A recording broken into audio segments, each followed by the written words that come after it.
Good morning friend, চলে আসলাম একটা mini blog নিয়ে। তো তোমরা সবাই কেমন আছো? আমি আজকে সকাল 7টার সময় ঘুমের থেকে উঠে ছেলেকে আগে টিফিন, আমার রেগুলারই 7টার সময় উঠতে হয় ছেলেকে টিফিন বানানোর জন্য। ও 9টার সময় গাড়ি আসে, স্কুল গাড়ি। ওকে 8, সাড়ে 8টার মধ্যে টিফিন আমার রেডি করে দিতে হয়। আর ওকে ডাকতে হয় আবার আধা ঘন্টা ধরে। ও এত আলসে, ঘুমের থেকেই ওঠে না। তো 8টার থেকে আমি ডাকা শুরু করি, 8:30টাই উঠে ফটাফট স্নান দান করে স্কুলে চলে যায়।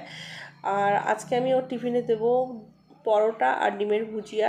আমার এটাই সবথেকে ইজি মনে হয়, ফটাফট পরোটা বানিয়ে ডিমের ভুজিয়া করে দেওয়া খুবই ইজি আমার কাছে। আর এমনি টুকটাক অল্টারনেট করে পাস্তা, চাউমিন এগুলো আমি প্রায় দিই ওকে।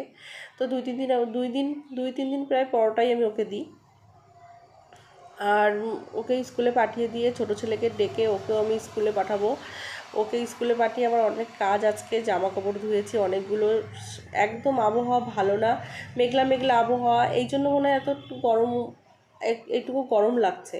কিন্তু আবহাওয়া যে ওয়েদার, যে হালকা গরম হালকা ঠান্ডা, এটা ভালোই লাগছে, খারাপ লাগছে না। কিন্তু এরকমও যেন 2-3 মাস এরকমই যেন থাকে। তো জামা কাপড় ধুয়েছি, মনে হয় 2 দিন ধরে শুকাতে হবে, জানি না 2 দিনও শুকাবে কি না, যা মেঘ হয়েছে। আর তাড়াতাড়ি আমি জামা কাপড় ধুয়ে স্নান করে পুজো দিয়ে রান্নাবান্নাটাও আমি সেরে নেবো। আজকে আমি রান্না করেছি ডাল, বেগুন ভাজা, পেঁয়াজ রসুন আর ধনেপাতা দিয়ে ভর্তা করেছিলাম, আর কচুর ভর্তা, আলুর মাখা আর ডিমের অমলেট। এই আজকে সিম্পল আমার খাবার। তো আমার ভিডিওটি ভালো লাগলে প্লিজ লাইক করো, কমেন্ট করো, আর এখানেই শেষ করছি। বাই।